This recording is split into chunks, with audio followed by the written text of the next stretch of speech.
Welcome to Mindful Moments. Nourish your mind on the go. This video uses AI narration to present our original book analysis. Today, we're diving deep into Homo Deus, A Brief History of Tomorrow by Yuval Noah Harari. It's a wild ride. Buckle up. Yeah, it really makes you question everything you thought you knew about being human. Exactly. Starting with the fact that for most of our history, Homo sapiens weren't the only humans around. We shared the planet with Neanderthals, Homo erectus. It's almost like something we've collectively forgotten. Yeah, it's interesting that he brings that up right at the beginning. I mean, he suggests there's a reason we might repress this memory. He doesn't say we, outright eliminated them. But he does highlight sapiens' unique capacity for both large-scale cooperation and conflict. Yeah, we're the only human species left standing. And that kind of brings us to another point he makes early on. Brains over brawn. It's the classic underdog story. But it came with a cost. A huge cost, energetically speaking. Our brains gobble up a quarter of our energy, even when we're just chilling. Imagine a government diverting funds from defense to education. That's basically what sapiens did, prioritizing brains over brawn. So you're telling me that being brainy was a gamble for survival? Oh, absolutely. It's a compelling theory. Maybe the other human species just couldn't compete. But beyond survival, this big brain also allowed for something truly unique, the cognitive revolution. We developed language, but not just for basic needs. Gossip round. Turns out it's more important than we thought. Absolutely. Gossip allowed for trust and cooperation in larger groups, something crucial for sapien success. Think of it as our original social network. Okay, so here's where things get really trippy. Harari says a lot of what we consider reality. Nations, money laws, even corporations. It's all imagined. Imagined realities. He calls them imagined realities. Stories we collectively believe in. Take the Peugeot car company, like it's a modern-day sorcerer's tale. We imbue this entity, this brand, with meaning and value, but it only exists because we agree that it does. So our entire world is built on shared fictions. That's both powerful and kind of unsettling. It is. And it makes you wonder, what happens when those stories change? What new realities will we create? That's a question Harari explores throughout the book. All right, so from coexisting human species to the power of gossip and mind-bending imagined realities, we've covered a lot. And that's just the beginning. Harari's journey takes us from the dawn of humanity to the brink of something entirely new. Are you ready for the agricultural revolution? Hit me with it. What really happened when we went from hunting and gathering to farming? Well, it's often portrayed as this great leap forward, but Harari complicates that narrative. There's this idea of the original affluent society, suggesting foragers actually had it pretty good. A diverse diet, more leisure time. That sounds idyllic. So why did we switch to farming? It was a gradual process, not a conscious choice. And early farmers likely worked harder and had less varied diets than their forager ancestors. But agriculture did allow for food surpluses, which fueled population growth. And larger, more complex societies. Once you're invested, it's hard to turn back. So we got trapped in this cycle of working harder just to keep up. And it wasn't just humans impacted. Harari points out the population explosion of certain domesticated animals. Chickens, cattle, pigs, billions of them. We thought we were domesticating them. But from an evolutionary perspective, maybe they domesticated us. Our societies literally reorganized around their needs. And then there's wheat. Harari describes it as conquering the world, creating these artificial human islands everywhere. We reshaped entire ecosystems, cleared forests, waged war on insects and weeds, all to protect our crops. This speaks to a central theme in Homo Deus, humans becoming the dominant force shaping the environment. It's given us immense power, but with unintended consequences. Managing these larger societies, well, that required new tools. Numbers and writing. Harari argues they became essential for things like taxation and administration. Not exactly glamorous, huh? He jokes that the earliest texts are mostly boring economic records, like ancient spreadsheets. It's a reminder that even the most sophisticated civilizations are built on the mundane realities of managing resources. And it foreshadows our modern obsession with data and algorithms. Speaking of managing, Harari also challenges this idea that physical strength equals social power. Throughout history, it's often been about social intelligence and strategy. Elders guiding younger generations the dynamics of slavery or organized crime. Even in chimpanzee societies, the alpha male isn't necessarily the strongest, but the one who builds the best alliances. So power is about more than just brute force. It's about creating and maintaining those imagined realities we talked about earlier. Those shared stories shape our behavior, who we trust, who we follow. Precisely. And this ability to believe in shared fictions like money is what allows for cooperation on a larger scale. Speaking of money, Harari calls it a purely mental revolution, right? Like religion, it functions on trust and shared belief. We agree these pieces of paper or digital tokens have value, and suddenly entire economies are possible. he uses the example of Roman coins being accepted far beyond the empire's borders.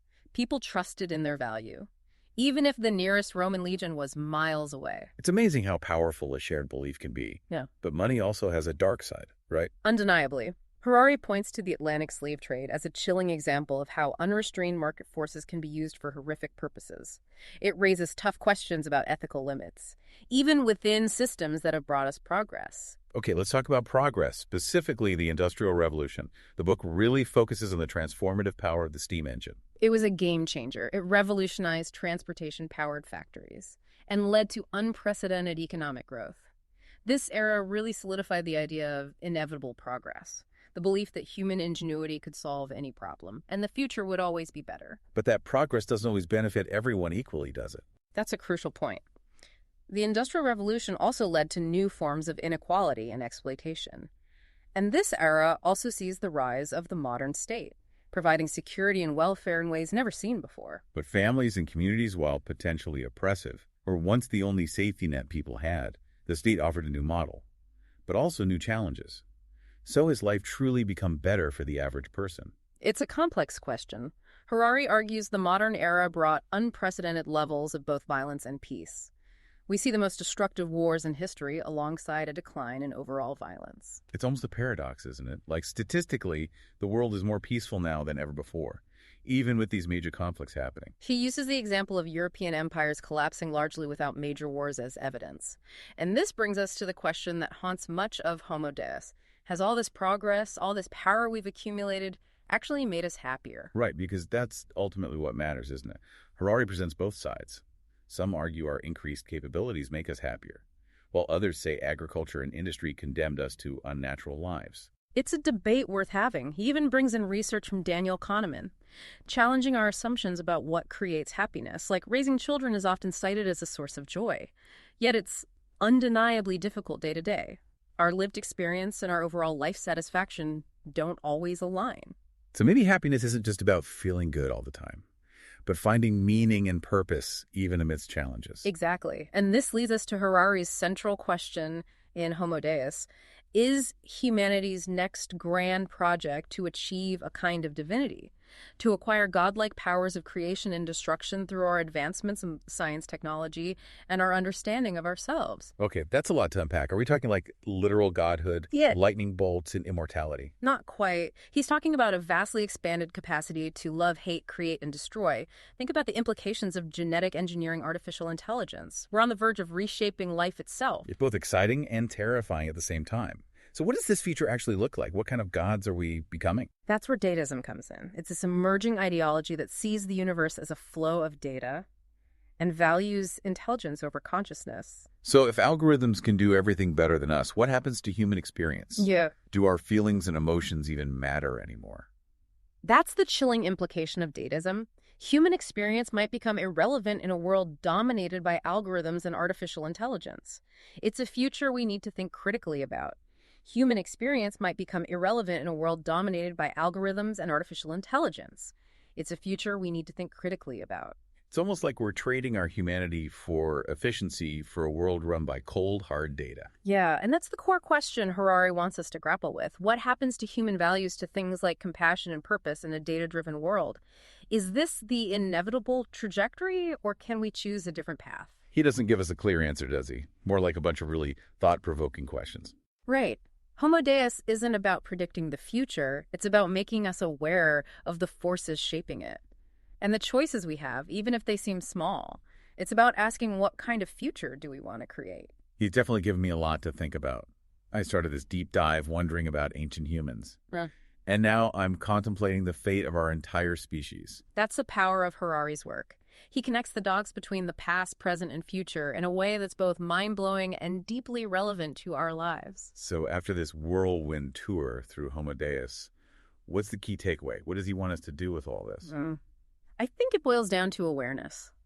Be aware of the stories we tell ourselves, the systems we create, the potential consequences of our advancements. It's not about having all the answers. but about asking the right questions. And Homo Deus definitely throws a lot of those our way. I'm feeling a mix of awe, excitement, and to be honest, a little existential dread. That's perfectly normal. It's a book that challenges our deepest assumptions about what it means to be human.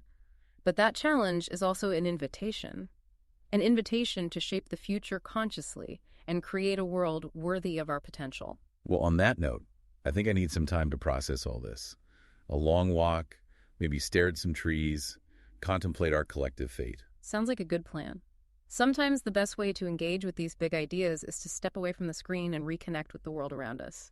Thanks for guiding me through this incredible journey. I feel like I've barely scratched the surface of Homo Deus, but it's definitely a book I'll be thinking about for a long time. The journey is just beginning. And remember, this deep dive was only a glimpse into the vastness of Homo Deus, a brief history of tomorrow.